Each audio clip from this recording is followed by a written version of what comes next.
Hello and welcome to another Racquet review. I'm Tennisrally and today I will be reviewing the newest Head Gravity Tour. The Gravity Tour was released earlier this year in January, and I have been playing with it for a while, so I'm a bit late with this review, but I figured better late than never, so here it goes. The differences from the previous version of the Head Gravity Tour are mainly the head size and the string pattern. I was actually looking for a new racket when this was in the makings or in the teasers, so I was actually looking to buy the new Gravity Tour or the old Gravity Tour with those specs, and when I saw this new version with a 98 square inch and 16 by 19 string pattern, it made me even more interested in the frame, so I bought two for myself right away, and now I'm currently playing with it.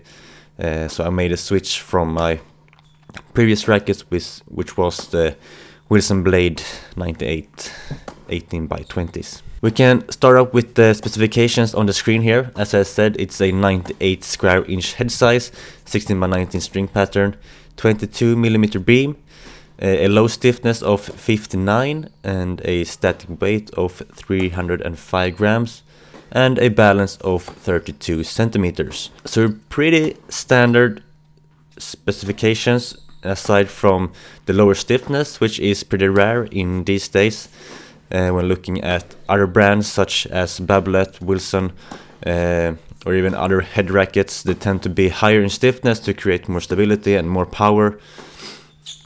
This racket has a lower stiffness, which is great on your body and your arms specifically, but you lose a bit of stability when lowering the stiffness. I was also, when buying this racket, looking at other head rackets such as the Radical, which also is a very versatile frame such as this frame.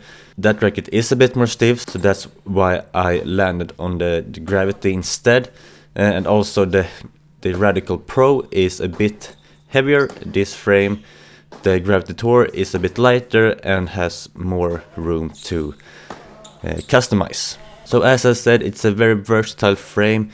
It doesn't really have a big strength or weakness. I guess the strength is that it is a versatile frame. It can do pretty much anything.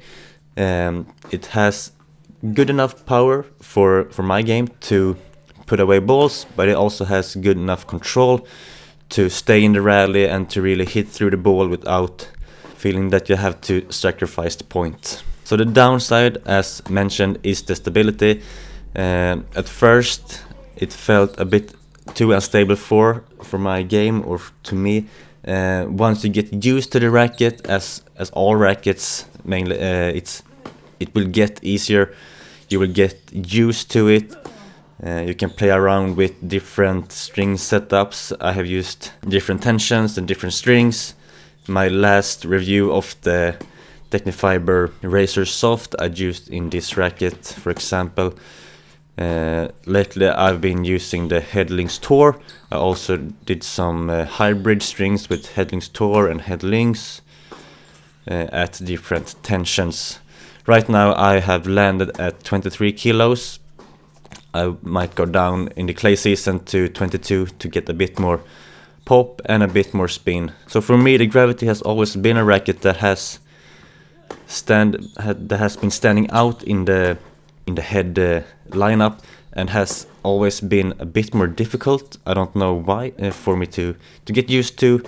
The first edition I had trouble with serving, and then I used to have trouble with timing overall with the second one, and so on. I also had a bit of trouble with timing with this version. I don't know why, but once you get used to it and you spend 1 or 2 weeks with the racket, you will not notice it anymore. It will be just as normal as with any other rackets. So I really recommend to give this a bit of time. If you don't feel it's your racket in the first session, play with it 1, 2, 3 times and really give it a chance, because it's a really nice and comfortable racket. If you want to try this racket for yourself, I highly recommend you try it out. You can always demo the racket, for example at Tennis Warehouse or at your local shop if they have it, and give it a bit of time, and I think you will find it pretty fun to use. That will be all for me. I hope you have a great day, and I'll see you in the next video. Bye.